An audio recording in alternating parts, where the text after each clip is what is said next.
السلام علیکم ورحمۃ اللہ وبرکاتہ۔ کیا حال چال ہیں سب کے؟ اللہ تعالیٰ آپ کو، آپ کے پیاروں کو اپنے حفظ و امان میں رکھے، آمین۔ اللہ کے بابرکت نام کے ساتھ اپنا آج کا سبق شروع کرتے ہیں۔ اعوذ باللہ من الشیطان الرجیم، بسم اللہ الرحمن الرحیم۔ رب اشرح لی صدری ویسر لی امری واحلل عقدۃ من لسانی یفقہوا قولی واجعل لی وزیرا من اہلی ربنا زدنا علما ربنا زدنا علما ربنا زدنا علما اللہم فقہنا فی الدین، آمین۔ کل ہم نے غصہ کے ٹاپک پر بات کی تھی، اور غصہ کی ایک بہت بڑی وجہ ہوتی ہے تکبر، خود کو بڑی چیز سمجھنا، اور جس کی وجہ سے انسان غصے میں جلدی آ جاتا ہے۔ تو آج ہم تکبر کے بارے میں پڑھیں گے اور سمجھیں گے کہ یہ تکبر کیا چیز ہے اور کس طرح ہم اس کو اپنے اندر سے نکال سکتے ہیں۔ انسان کے اندر جب کوئی خوبی پائی جاتی ہے تو اس کے دل میں اس کا خیال ضرور آتا ہے، نیچرل سی بات ہے، یہ کوئی اخلاقی عیب بھی نہیں ہے۔ لیکن جب یہ خیال اس قدر ترقی کر جائے کہ وہ اور لوگوں کو جن کے اندر یہ خوبی موجود نہیں ہے ان کو وہ حقیر سمجھنے لگیں، تو اس کو کبر کہتے ہیں، اور اس کے اظہار کا نام تکبر ہے۔ اور دنیا میں سب سے پہلے اس بد اخلاقی کا مظاہرہ کس نے کیا تھا؟ شیطان نے۔ اس نے آدم علیہ السلام کے مقابلے میں خود کو بالا تر سمجھا۔ حضرت موسیٰ علیہ السلام کے پیغام توحید کو فرعون نے رد کر دیا تکبر کی وجہ سے، اور اللہ کی بھیجی ہوئی ہدایت کو صرف اس لیے قبول نہ کیا کہ وہ خود کو سب سے اعلیٰ سمجھتا تھا۔ انبیاء علیہ السلام کا پیغام رد کرنے والے ہر قوم کے بڑے ایلیٹ کلاس کے لوگ تھے۔ قول الملأ الذین استکبروا من قومہ، ہر قوم کے سرداروں نے جو متکبر تھے انہوں نے ہی اس دعوت کا انکار کیا تھا۔ وہ کیا کہتے تھے کہ یہ ہماری شان کے خلاف ہے کہ جس محفل میں غلام طبقہ، نچلا طبقہ بیٹھے وہیں ہم بھی جا کے بیٹھے۔ وجہ کیا ہے؟ جب انسان کے اندر غرور ہوتا ہے، تکبر ہوتا ہے، اپنے بڑے پن کا احساس ہوتا ہے، تو یہ چیز اس کو حق قبول کرنے ہی نہیں دیتی، کیونکہ ایک متکبر شخص عام لوگوں کے ساتھ اٹھنا بیٹھنا، کھانا پینا اپنی شان کے خلاف سمجھتا ہے۔ وہ چاہتا ہے کہ لوگ اس کے ارد گرد ہاتھ باندھ کے اس کے آنر میں کھڑے ہوں۔ بہت سے لوگوں کو تو وہ اس قابل ہی نہیں سمجھتا کہ وہ اس سے ملاقات کریں، اور جب لوگوں سے ملتا ہے تو چاہتا ہے پہلے مجھے سلام کیا جائے۔ راستے میں لوگوں سے آگے آگے چلنا پسند کرتا ہے۔ ایسی مجلس میں جاتا ہے جہاں اسے صدارت کی کرسی پیش کی جائے، اور نبی صلی اللہ علیہ وآلہ وسلم نے فرمایا جس شخص میں رائی کے دانے کے برابر بھی غرور ہوگا وہ جنت میں نہیں جائے گا۔ یعنی جس طرح یہ شخص دنیا میں لوگوں سے الگ تھلگ رہا، آخرت میں بھی نیکوکاروں سے الگ تھلگ رکھا جائے گا۔ تکبر ایک روحانی بیماری ہے۔ کچھ بیماریاں ہوتی ہیں نا جسمانی ہوتی ہیں، کچھ روحانی ہوتی ہیں، اور یہ روحانی بیماریاں ایک خاموش زہر کی طرح ہوتی ہیں۔ یہ اندر ہی اندر ہماری روح کو اس طرح کھوکھلا کر دیتی ہیں کہ ہمیں احساس بھی نہیں ہوتا۔ ہم ظاہری طور پہ خود کو بہت اچھا، بڑا نرم دل، بہت خوش اخلاق، بہت ہنسمکھ بنا کے بیٹھے ہوتے ہیں، اور یہ بیماریاں کس طرح ہمیں اندرونی طور پر تباہ کر دیتی ہیں ہم سوچ بھی نہیں پاتے اس بارے میں۔ جیسے کینسر ہے نا، تو اکثر آپ نے دیکھا ہوگا کہ انسان کو اندر ہی اندر چپکے ختم کر رہا ہوتا ہے، لیکن انسان کو کچھ پتہ نہیں ہوتا۔ وہ حشاش بشاش ہے، اپنی روٹین کے سارے کام کر رہا ہے، پھر ایک دن اچانک اس پر یہ انکشاف بجلی بن کے گرتا ہے کہ اس کا تو سارا وجود اس بیماری نے ختم کر دیا، اب تو آخری سٹیج آ گئی، اب کوئی علاج نہیں، کچھ نہیں ہو سکتا، سوائے افسوس کے کچھ ہاتھ نہیں آتا۔ اسی طرح یہ بیماریاں جو اندر سے ہمارے وجود کی اچھائیوں کو اس طرح نگلتی جاتی ہیں، اور ہم اس خوش فہمی کا شکار ہوتے ہیں کہ ہم نے اپنی آخرت کے لیے بہت کچھ جمع کیا ہوا ہے۔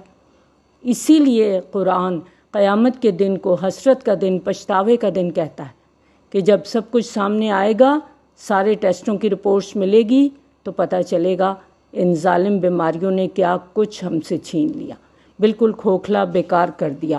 اور اس میں سب سے بڑی بیماری ہے تکبر، اور عام آدمی یہ سمجھتا ہے کہ یہ بیماری میرے اندر نہیں ہو سکتی، کیونکہ ہم عام طور پر کسے متکبر سمجھتے ہیں؟ جس کے پاس بہت زیادہ مال و دولت ہو، کوئی بڑا عہدیدار ہو، بڑا سا گھر ہو، بڑی بڑی گاڑیاں ہوں، اپنے دولت کی نمائش کرنے والا ہو، لیکن یہ ایک ایسا مرض ہے جس میں فقیر بھی مبتلا ہو سکتا ہے، ایک عالم بھی، ایک زاہد بھی۔ بلکہ امام غزالی رحمۃ اللہ علیہ کے الفاظ میں ہے کہ میں نے جتنا کبر علماء میں دیکھا ہے اتنا عام آدمیوں میں نہیں دیکھا۔ یہ جو کبر ہے نا، یہ تمام برائیوں کی جڑ ہے، اور دنیا میں سب سے پہلے اس بد اخلاقی کا مظاہرہ شیطان نے کیا۔ انا خیر من، میں اس سے بہتر ہوں۔ اس نے خود کو بڑا سمجھا اور خاک کے پتلے کو سجدہ کرنا اپنی شان کے خلاف سمجھا، تو کیا ہوا؟ اللہ کی لعنت کا مستحق ٹھہرا۔ پھر یہ جو کبر ہوتا ہے نا، یہ اکیلا نہیں آتا، اپنے ساتھ پھر غصہ، انتقام، تمسخر، غیبت جیسے امراض بھی لے کر آتا ہے۔ اور کبر کی ایک اور شکل یہ بھی ہے کہ انسان یہ سمجھے کہ کوئی مجھے حقیر کام کرتے ہوئے دیکھ نہ لے۔ کچھ لوگ یہ پسند نہیں کرتے کہ کوئی انہیں جھاڑو لگاتے دیکھے یا برتن دھوتے دیکھ لے۔ کچھ لوگ ایسے ہوتے ہیں جو گھر کا سودا سلف اٹھا کر لانا اپنے لیے باعث شرم سمجھتے ہیں کہ دیکھو یہ لوگ کہیں گے کہ یہ نوکروں والے کام کر رہا ہے۔ اور کچھ لوگ خاص طور پر جب چند لوگ موجود ہوں بغیر وجہ کے بیوی کو ڈانٹ دیں گے اپنا روب دکھانے کے لیے۔ یہ سب بھی اندر کا کبر ہوتا ہے۔ اسلام نے ہمیشہ مساوات کی تعلیم دی ہے۔ ہمارے گھروں میں جو لوگ کام کرتے ہیں وہ بالکل ہماری طرح کے انسان ہیں، ان کی بھی 2 آنکھیں ہیں، 2 کان ہیں، 2 ہاتھ پاؤں ہیں۔ اگر ہم ان کے ساتھ بدسلوکی کرتے ہیں، ڈانٹ ڈپٹ کرتے ہیں، گالم گلوچ، مار پیٹ کرتے ہیں، تو یہ کیا ہے؟ ہم ان کو اپنے سے کمتر سمجھتے ہیں۔ ہم کہتے ہیں یہ ہیں ہی اس قابل، ان کو تو ان کی اپنی جگہ پہ رکھنا چاہیے۔ اور آپ دیکھیں نبی صلی اللہ علیہ وآلہ وسلم سے عالی مرتبت انسان اور کون ہو سکتا ہے؟ اور نبی صلی اللہ علیہ وآلہ وسلم کو کسی کام سے کبھی بھی کوئی آر اور شرم نہیں تھی۔ آپ بکریوں کا دودھ دھو لیتے تھے، گھر والوں کے لیے سودا لاتے تھے، اپنا جوتا خود مرمت کر لیتے، کپڑوں پر پیوند تک خود لگا لیتے تھے۔ گھر میں آتے تو ازواج مطہرات کہتی ہمیشہ مسکراتے رہتے تھے، بچوں کو بھی پہلے سلام کرتے، عورتوں کو بھی پہلے سلام کرتے۔ اور ہمارے ہاں انہی باتوں پہ ایشوز کھڑے ہو جاتے ہیں، مجھے پہلے سلام کیوں نہیں کیا، اٹھ کے کیوں نہیں ملے، بیٹھنے کے لیے صحیح جگہ کیوں نہیں دی، فلاں جگہ مجھے دعوت کیوں نہیں دی گئی۔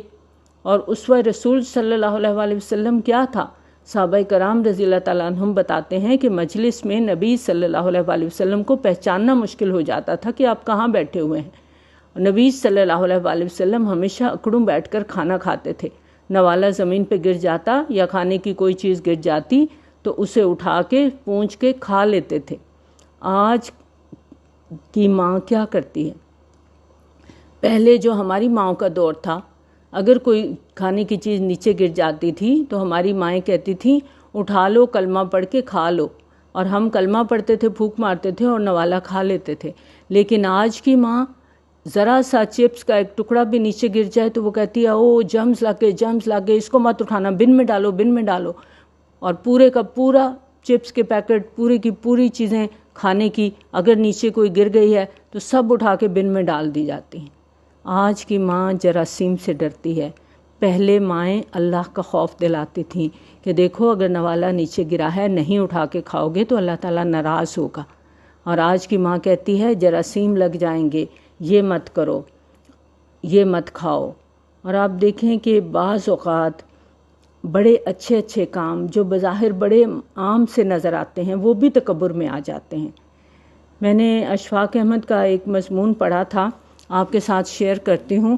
کہتے ہیں میں ایک بابا جی کے ڈیرے پر جایا کرتا تھا، وہاں لوگ جوتے باہر اتار کر جاتے اور کچھ لوگ انہیں سیدھا کر کے ترتیب سے رکھ دیا کرتے۔ مجھے یہ انداز بہت اچھا لگا۔ ایک روز میں نے ان جوتوں کو سیدھا کرنا چاہا۔ میں سوٹ میں تھا اور اس چیز کا بھی فکر تھا کہ میری ٹائی جیکٹ کے اندر ہی رہے، باہر نہ لٹکے، تو میں بار بار اس کو بھی دیکھ رہا تھا۔ بابا جی کو پتہ چلا تو بھاگے آئے، مجھے روک دیا۔ میرے ہاتھ میں ایک جوڑا جوتوں کا تھا، فوراً رکھوا دیا، کہا یہ کام آپ نے نہیں کرنا، اس کو ادھر ہی چھوڑ دیں۔ کہتے ہیں مجھے اس بات پہ بہت شرمندگی ہوئی۔ ایک دن میں نے تنہائی میں ان سے سوال کیا کہ میں ایک نیکی کا کام کر رہا تھا اور وہ میں نے آپ کے ہاں ہی سیکھا تھا، تو آپ نے مجھے کیوں روکا؟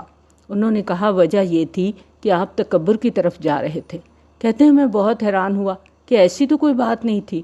انہوں نے کہا اگر آپ اس طرح جوتے سیدھے کر کے رکھتے جیسے عام لوگ رکھتے ہیں تو آپ کے اندر تکبر کی ایک اور رمق پیدا ہو جاتی کہ میں اتنے بڑے ادارے کا ڈائریکٹر جنرل ہوں، ایک اعلیٰ سرکاری عہدیدار ہوں اور میں جوتے سیدھے کر رہا ہوں۔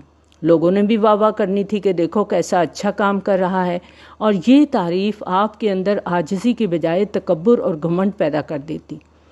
کہتے ہیں دل کی سلیٹ پر انہا اور تکبر کی جو لکیر ہے نا، وہ آسانی سے مٹتی نہیں ہے، اس کے انداز ہی نرالے ہیں، کبھی کسی صورت میں کبھی کسی شکل میں ابھر کر سامنے آ جاتی ہے۔ انگریز مصنف جی کے چیٹسن کہتا ہے، جب یہ احساس اندر آ جائے کہ میرے جیسا کوئی نہیں، میں جسے چاہوں زیر کر دوں، جسے چاہوں تباہ کر دوں، تو اسے یہ جان لینا چاہیے کہ اس کا آخری پہر آن پہنچا ہے۔ تمام مذاہب اس بات پر زور دیتے ہیں کہ خود کو فرعونیت سے، شیطانیت سے بچاؤ، کیونکہ یہ چیز انسان کو، نوع انسانی کو کھا جاتی ہے، کیونکہ اس کا مطلب اللہ کے مقابلے میں خود کو لانا ہے۔ سورۃ مومن کی آیت نمبر 60 میں اللہ تعالیٰ فرماتے ہیں، ان الذین یستکبرون عن عبادتی سیدخلون جہنم داخرین، بے شک جو لوگ تکبر میں مبتلا ہو کر میری عبادت سے منہ موڑتے ہیں، ان قریب وہ جہنم میں ذلیل و خوار ہو کر داخل ہوں گے۔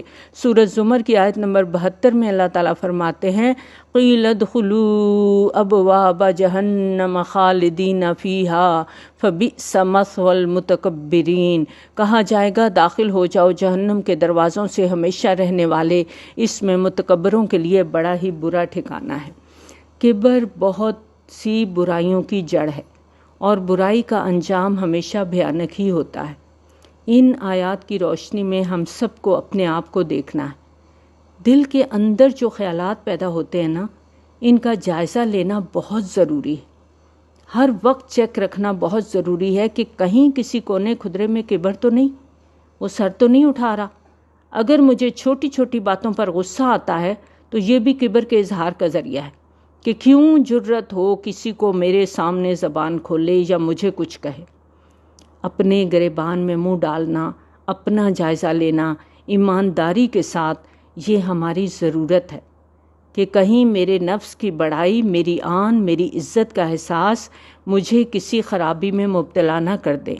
یاد رکھیں، ہم میں سے کوئی بھی یہ دعویٰ نہیں کر سکتا کہ مجھ سے کبھی کوئی غلطی نہیں ہوئی یا مجھ میں کوئی خامی نہیں ہے، کوئی خرابی نہیں ہے، اس لیے کہ میں بھی دوسروں کی طرح انسان ہوں۔ اگر دوسروں میں خامیاں ہیں، غلطیاں ہیں، تو مجھ میں بھی ہو سکتی ہیں۔ اگر وہ غلط ہے تو ممکن ہے میں بھی غلط ہوں۔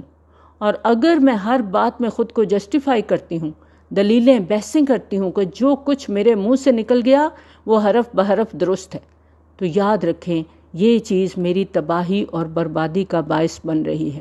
نبی صلی اللہ علیہ وآلہ وسلم نے فرمایا، آدمی کے تباہ و برباد ہونے کے لیے یہی بات کافی ہے کہ وہ اپنے کسی مسلمان بھائی کو حقیر اور کمتر اور اپنے آپ کو برتر سمجھے، اور یہ جانے کہ میں بہت اونچا آدمی ہوں۔ یہ شیطانی صفت ہے اور اس کی وجہ سے وہ ملعون ہوا۔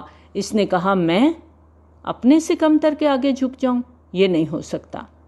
یاد رکھیں، جھک جانا، تواضع اختیار کرنا، یہ بہت بڑی نیکی ہے، اور اسی کے ذریعے سے انسان خود کو کبر سے بچا سکتا ہے۔ اللہ تعالیٰ نے تکبر کی بجائے تواضع اور انکساری کو پسند کیا ہے، اور یہ حسن اخلاق کا مظہر ہے اور اہل ایمان کی بنیادی اوصاف میں سے ہے۔ نبی صلی اللہ علیہ وآلہ وسلم نے فرمایا، اللہ نے میری طرف وحی بھیجی ہے کہ اس بات کو لوگوں میں عام کر دو کہ تم سب تواضع اور انکساری اختیار کرو، یہاں تک کہ کوئی شخص کسی بھی اعتبار سے دوسرے پر فخر نہ کرے۔ ابن ماجہ کی روایت ہے۔ حضرت عمر رضی اللہ تعالیٰ عنہ نے ایک دن خطبہ میں ممبر پر فرمایا، لوگوں خاکساری اختیار کرو، کیونکہ میں نے نبی صلی اللہ علیہ وآلہ وسلم کو فرماتے سنا ہے، جس نے اللہ کے لیے، اللہ کی رضا حاصل کرنے کے لیے خاکساری کا رویہ اختیار کیا اور بندگان خدا کے مقابلے میں خود کو اونچا رکھنے کی بجائے نیچا رکھنے کی کوشش کی، تو اللہ تعالیٰ اس کو بلند کرے گا، جس کا نتیجہ یہ ہوگا کہ وہ اپنے خیال میں اور اپنی نگاہ میں تو چھوٹا ہوگا، لیکن عام بندگان خدا کی نگاہوں میں اونچا ہوگا۔ اور جس نے تکبر اور بڑائی کا رویہ اختیار کیا تو اللہ تعالیٰ اس کو نیچے گرا دے گا، جس کا نتیجہ یہ ہوگا کہ وہ عام لوگوں کی نگاہوں میں ذلیل اور حقیر ہو جائے گا، اگرچہ خود اپنے خیال میں بڑا ہوگا، لیکن دوسروں کی نظر میں وہ کتوں اور خنزیر سے بھی زیادہ ذلیل اور بے وقت ہو جائے گا۔ یہ بیہقی کی روایت ہے۔ اور ایک مرتبہ نبی صلی اللہ علیہ وسلم دو زانو بیٹھ کر کھانا کھا رہے تھے کہ ایک بدو بھی وہاں پر موجود تھا۔ اس نے کہا یہ بیٹھنے کا کیا طریقہ ہے؟ نبی صلی اللہ علیہ وسلم نے فرمایا اللہ نے مجھ کو شریف بندہ بنایا ہے، متکبر اور سرکش نہیں بنایا۔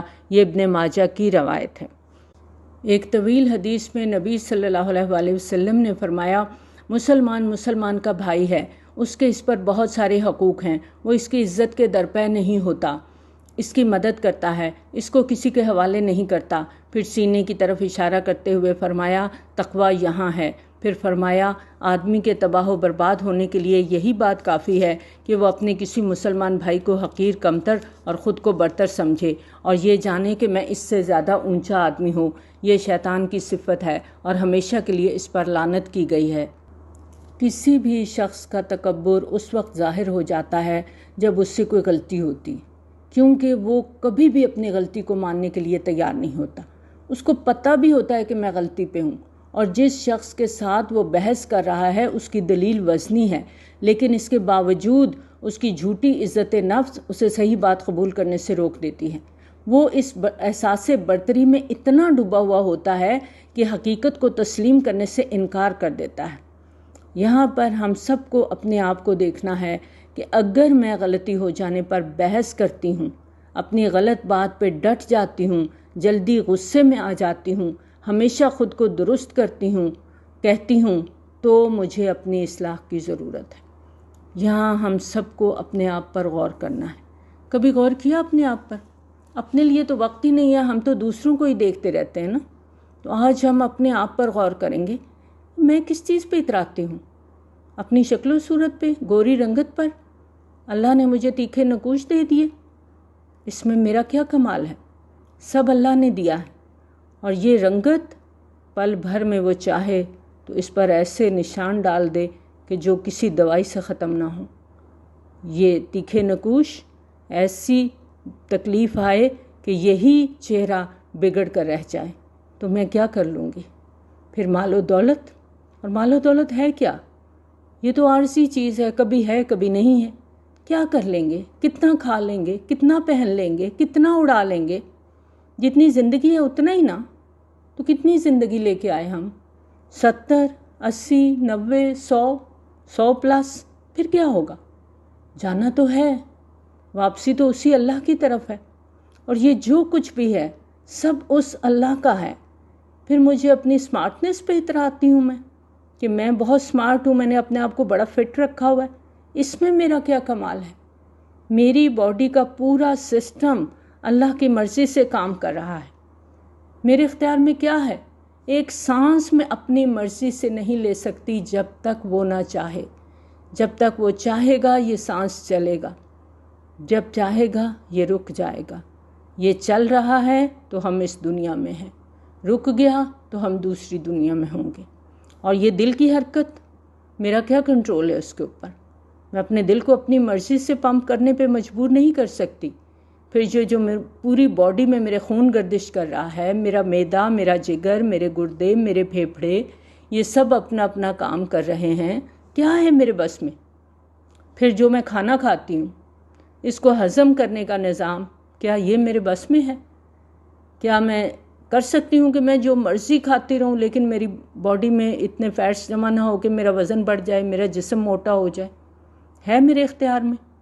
پھر کھانا کھانے کے بعد جو کچھ بھی ڈائجسٹ ہوتا ہے، اس کے بعد فاضل مادوں کا اخراج، کیا یہ میرے اختیار میں ہے؟ اس سسٹم میں خرابی پیدا ہو جائے اور یہ اپنا کام نہ کرے، فاضل اخراج باہر نکلنا بند ہو جائیں تو کیا حالت ہو جاتی ہے انسان کی؟ ایک عمل یہ والا رک جائے نا تو ڈھیروں مال و دولت، بے بہا حسن، بڑی شاندار افسری، سب دھرے کا دھرا رہ جاتا ہے۔ پھر انسان منتیں کرتا ہے، ہاتھ جوڑتا ہے، مجھے اس عذاب سے نجات دلا دو۔ یہ ہے ہماری اوقات، اور ہم ہیں کیا؟ اور خود کو بڑی چیز سمجھے ہوئے بیٹھے ہیں۔ ہم کہتے ہیں ہمسا ہو تو سامنے آئے، اتنے اتنے قیمتی لباس پہن کر اترا کر چلتے ہوئے ساری زندگی گزر گئی، اور جب موت آئی تو چند گز لٹھے کا کفن لپیٹ کر چل دیے، اور سب کچھ الماریوں میں لٹکا رہ گیا، بیگز، جوتے، کپڑے، پھر بڑے بڑے گھر، بڑے بڑے کمرے، خوب ساری روشنیاں، کبھی یلو لائٹ، کبھی سرخ، کبھی نیلی، کمروں کی فضاؤں کو خوبصورت بناتے رہے، اور جب دنیا سے گئے تو چند گز کی اندھیری قبر مقدر بن گئی۔ اور قبر کے اندر جو انسان کا حال ہوتا ہے، کیا ہم اپنے آپ کو بچا سکتے ہیں کہ ہمارا حال ویسا نہ ہو؟ ایک کاکروچ کچن میں آ جائے نا، دور سے ہی چیخیں مارنی شروع کر دیتے ہیں، سارا گھر سر پہ اٹھا لیتے ہیں۔ وہاں کیا ہوگا؟ میرے اس حسین خوبصورت سمارٹ جسم کو کیڑے کھائیں گے اور میں کچھ نہیں کر سکوں گی۔ کس بات کا تکبر ہے؟ کس بات پہ ہم اپنے آپ کو بڑی چیز سمجھتے ہیں؟ ماں کے پیٹ میں میری کیا حیثیت؟ حقیر پانی کے ایک نطفے سے پیدائش ہوئی، پھر جب دنیا میں آیا انسان تو محتاج، نہ بول سکتا ہے، نہ کروٹ لے سکتا ہے، نہ چل سکتا ہے، نہ بیٹھ سکتا ہے، نہ اپنی غلاظت سمیٹ سکتا ہے۔ جب سب کچھ کرنے کے قابل ہوا تو اکڑنا شروع کر دیا، خود کو بڑی چیز سمجھنے لگا۔ یہ جو ہم ظاہری طور پہ نظر آتے ہیں نا، مت بھولیں کہ یہ ہماری اصل نہیں ہے۔ اصل یہ ہے کہ ایک حادثے کا جھٹکا اچھے بھلے چلتے پھرتے انسان کو کبھی جسمانی طور پہ کبھی عقلی طور پہ بیکار کر دیتا ہے۔ معمولی سی خوشی مل جائے نا یا غم آ جائے تو انسان کو کنٹرول نہیں رہتا اپنے اوپر، آپے سے باہر ہو جاتا ہے۔ محبت میں اچھا بھلا انسان کس طرح مجنون بن جاتا ہے نا، دیوانہ ہو جاتا ہے۔ یاد رکھیں، انسان ہر لحاظ سے کمزور ہے، سہارے کا محتاج ہے، اس کے باوجود خود کو طاقتور کہتا ہے، اپنی انا میں پھرتا ہے، اکڑ فو میں رہتا ہے، خود کو عقل کل سمجھتا ہے، خود فریبی کا شکار ہے، کہتا ہے مجھے کسی سہارے کی ضرورت نہیں، لیکن قدم قدم پر اسے سہارا درکار ہے۔ انسان اکیلا زندگی نہیں گزار سکتا، دنیا میں آنے کے بعد پرورش کے لیے وہ محتاج ہے۔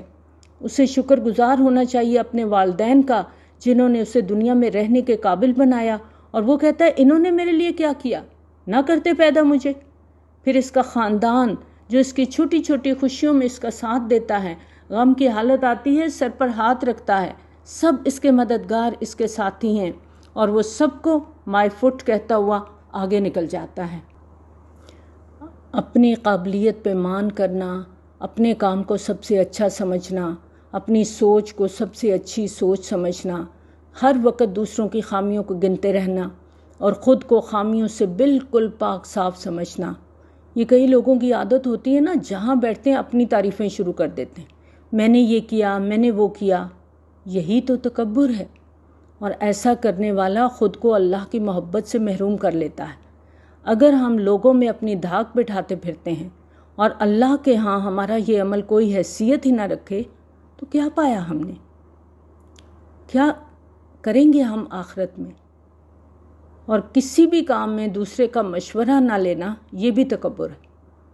اور کیوں ہم مشورہ نہیں لیتے؟ کہ ہم اپنے سے زیادہ کسی کو عقل مند ہی نہیں سمجھتے، اور جو ذاتی بڑائی کا شکار ہوتا ہے وہ کبھی بھی کوئی بڑا کام نہیں کر سکتا۔ انسانی زندگی میں تکبر کے کئی پہلو ہیں۔ ایک تو انسان اپنی ذات میں خود کو بڑا سمجھتا ہے کہ میرے جیسا کوئی نہیں، میں سب کچھ ہوں، عقل مند میں ہوں، اور میرا کہا حرف آخر ہے۔ پھر سماجی اعتبار سے تکبر یہ ہے کہ انسان دوسروں کو حقیر سمجھے، اور کسی بھی لحاظ سے اگر کوئی کمتر ہے تو اس سے اپنے تعلقات ختم کر دے کہ وہ میرے سٹیٹس کا نہیں ہے۔ ہوتا ہے نا ایسے کہ دولت آ جاتی ہے، اچانک سے امیر ہو جاتے ہیں تو اپنے ہی غریب رشتہ داروں سے تعلق ختم کر لیتے ہیں۔ تو سیاسی لحاظ سے تکبر یہ ہے کہ ذرا سا اختیار مل جائے اور انسان فرعون بن جائے۔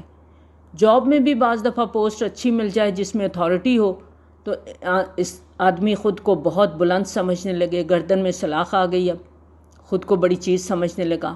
اور معاشی میدان میں اگر دولت ہاتھ آ جائے تو اپنی صلاحیت، اپنا کمال ظاہر کرے، میں نے یہ کیا، میں نے یہ کیا، اور آج میرے پاس اتنا مال ہے۔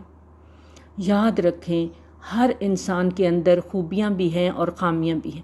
ہم سب خود اپنی زندگی پر نظر ڈالیں، اپنا خود جائزہ لیں، کیونکہ اپنے سے زیادہ ہم کسی اور کی ذات سے واقف نہیں ہوتے، لیکن المیہ یہ ہے کہ ہم اپنے ساتھ دھوکہ کرتے رہتے ہیں، خود کو خود فریبی میں مبتلا رکھتے ہیں۔ ہم میں سے کون ہے جو دعوے کے ساتھ یہ کہہ سکتا ہے کہ میں نے کبھی زندگی میں کوئی گناہ نہیں کیا، یا مجھ سے کبھی کوئی غلطی نہیں ہوئی، یا میرے اندر کوئی خامی، کوئی برائی ہے ہی نہیں؟ یہ دعویٰ ہم نہیں کر سکتے۔ ہم سب انسان ہیں، لیکن ہم اس کا اقرار نہیں کرتے۔ دوسروں کو غلط سمجھنا، ان کو حقیر جاننا، خود کو پرفیکٹ سمجھنا، یہی تکبر ہے، اور یہی چیز الٹیمیٹلی انسان کو تباہی کی طرف لے جاتی ہے۔ آج ہماری آپس کی محبتوں میں کمی آ گئی ہے۔ وجہ یہ ہے کہ ہم اپنی خرابی کو نہ تلاش کرتے ہیں، نہ ماننے کو تیار ہیں۔ اب مانتے ہی نہیں ہیں تو تلاش کیا کریں گے؟ جب تک ہمارے اندر برداشت پیدا نہیں ہوگی، ہم اپنے اندر کی خامیوں کو خود سے الگ نہیں کر سکتے، ہم اندر کی صفائی نہیں کر سکتے۔ ہم سب کو ضرورت ہے ہمارے رویوں میں نرمی ہو، تواضع ہو، عاجزی ہو۔ کوئی دور بھاگے تو ہم خود اس کے قریب ہو جائیں۔ یاد رکھیں، کبھی بھی اپنے رویے کو لوگوں کے تابع نہ کریں کہ وہ جو کریں گے میں بھی ایسا ہی کروں گی۔ احسان کا رویہ اپنائیں، کوشش کریں کہ اپنی محبت کے ذریعے دوسرے کے ضمیر کو جگائیں۔ ہم سختی کر کے اس کی انا کو اٹھا دیتے ہیں۔ یاد رکھیں، انسان کا حسن جھکنے میں ہے، عاجزی میں ہے، دوسرے کی خوبی کو تسلیم کر لینے میں ہے۔ اگر ہم اپنی ذات کو دوسروں سے بلند سمجھتے ہیں تو ہماری یہ سوچ ہمیں کبھی بھی بلندی کی طرف لے کر نہیں جائے گی۔ ہمیں خود پسندی سے، خود فریبی کے جال سے اپنے آپ کو نکالنا ہے، دلوں میں محبتوں کو جگہ دینی ہے۔ دیکھیں، قرآن ہمیں بار بار کائنات پر غور کرنے کی دعوت دیتا ہے۔ کیوں اللہ تعالیٰ کہتا ہے نیچر کو اسٹڈی کرو، دیکھو، غور کرو، کس طرح ہر چیز دوسرے کے ساتھ تعاون کر رہی ہے۔ سورج سمندر سے تعاون کرتا ہے اور اس کے لیے ہوا اس کی مدد کرتی ہے۔ پھر فضا تعاون کرتی ہے تو پانی برستا ہے۔ زمین تعاون کرتی ہے کہ اس پانی کو اپنے اندر جذب کر لیتی ہے، پھر فصل اگاتی ہے۔ پورا سائیکل مسلسل کام کر رہا ہے، سب ایک دوسرے سے جڑے ہوئے ہیں۔ آج ہم کہتے ہیں زندگی میں سکون نہیں ہے، بہت بے سکونی ہے، ڈپریشن ہے، یہ پریشانی، وہ پریشانی، یہ مسئلہ، وہ مسئلہ۔ خوشی کا راز جاننا چاہتے ہیں؟ خوشی کا راز کیا ہے؟ پتہ ہے؟ ایک کام کرنا ہے، دوسروں کے لیے کام کرنے والے بن جاؤ۔ یاد رکھیں، جو حقیقی خوشی کا راز ہے نا، وہ صرف ایک بات میں ہے، وہ ہے دینے والے بن جاؤ۔ فاستبقوا الخیرات، سبقت کرو، دوڑو، آگے آؤ۔ ذاتی بڑائی کا احساس جو ہے یہ دلوں کی تنگی کا باعث بنتا ہے، پھر دل پتھر ہو جاتا ہے، اور پتھر کے اندر کوئی چیز جذب نہیں ہو سکتی۔ آپ کو جو چیز چاہیے نا، آپ وہ دینے والے بن جائیں۔ آپ کو خیر چاہیے، خیر بانٹنا شروع کر دیں۔ محبت چاہیے، محبت دینا شروع کر دیں۔ سکون چاہیے، دوسرے کے لیے سکون کا باعث بن جائیں۔ عزت چاہیے، ہر چھوٹے بڑے کی عزت کرنا شروع کر دیں۔ مال چاہیے، اللہ کے راستے میں خرچ کرنا شروع کر دیں۔ جو بھی چاہیے سب بانٹنا شروع کر دیں، تو یہ جو اندر کا پتھر ہے نا، یہ پگھلنا شروع ہو جائے گا۔ لیکن جس کے دل کو خود پسندی نے پتھر بنا دیا ہو، وہ کبھی بھی دوسرے سے جڑ نہیں سکتا۔ دوسروں سے جڑنے کے لیے نرمی، تواضع اور عاجزی کی ضرورت ہے، اور جس کے اندر یہ احساس ہو جائے کہ میری وجہ سے کسی کو تکلیف نہ ہو، وہ پھر ہر معاملے میں محتاط ہو جاتا ہے۔ وہ اپنے اندر کے انسان کو اتنا جگا کے رکھتا ہے کہ اسے صحیح اور غلط کی پہچان ہو جاتی ہے۔ پھر وہ دوسروں کے دکھ درد کو بھی محسوس کرتا ہے۔ وہ پھر اپنی ضرورت کو تو روک لیتا ہے، لیکن دوسرے کو تکلیف نہیں دے سکتا۔ ایک بات یاد رکھیں، ہم ہر وقت دوسروں کو خوشی نہیں دے سکتے، لیکن ہم ایک کام ضرور کر سکتے ہیں کہ ہم کسی کے لیے غم کا باعث نہ بنیں، تکلیف کا باعث نہ بنیں، دکھ کا باعث نہ بنیں۔ ہم سب کو اپنا ہر روز جائزہ لینے کی ضرورت ہے کہ کہیں کسی کونے خدرے میں کبر کا جذبہ تو سر نہیں اٹھا رہا۔ یہ جو خود اپنا جائزہ لینا ہے نا، خود اپنی غلطیوں کو پہچاننا، ان کو پوائنٹ آؤٹ کرنا، یہ اپنے آپ سے محبت کا اظہار ہے۔ لیکن ہم تو اپنے آپ سے بھی سچے نہیں ہوتے۔ اپنی ذات سے محبت ہر ایک کو ہوتی ہے، ہم اپنی ذات سے محبت کے دعوے بھی کرتے ہیں، اور سب سے زیادہ جھوٹ خود ہی سے بول رہے ہوتے ہیں کہ میں پرفیکٹ ہوں، میرے اندر تو کوئی غلطی نہیں۔ ہر ایک کی خامیاں ڈھونڈتے ہیں، اور اپنی صفات کا کوئی ان لمیٹڈ صفات ہیں ہمارے اندر جو کسی کے اندر ہے ہی نہیں۔ یہی سب سے بڑا جھوٹ ہے جو ہم اپنے دل میں بٹھا کے بیٹھے ہوئے ہیں، اور یہی چیز ہمارے اندر سے کبر کو نکلنے نہیں دیتی۔